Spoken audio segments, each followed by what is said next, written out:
பேசிடுவாரு.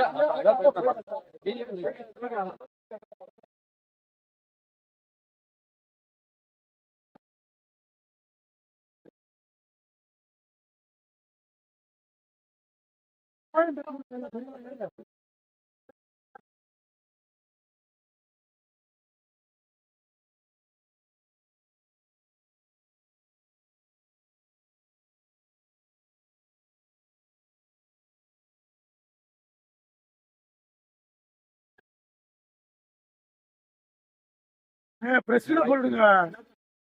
Live போகுது. Live போகுது. சொல்லிட்டாங்க வராங்க.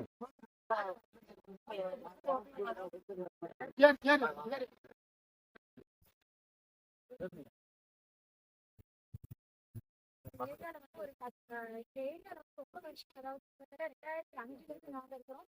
இது வந்து 70 ரோடு பாண்டிராஜன் தெரு சொல்லக்கூடிய இடத்துல இருக்கு.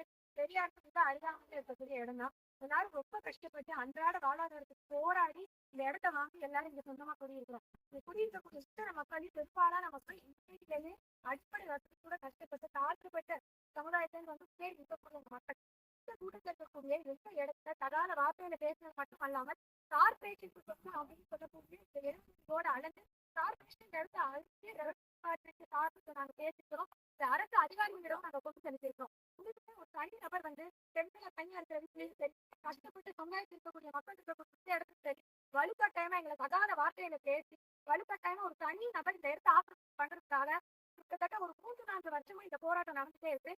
10 வருஷமா மிகப்பெரிய போராட்டமா கொண்டு போயிட்டு அரசாங்கம் சாதிச்சு கொண்டு இது பெரிய நடவடிக்கை எடுக்கப்படல. ஆனா இன்னைக்கு காவல்துறை எங்களுக்கு உண்மையிலே ஒத்துழைப்பு கொடுத்தாங்க.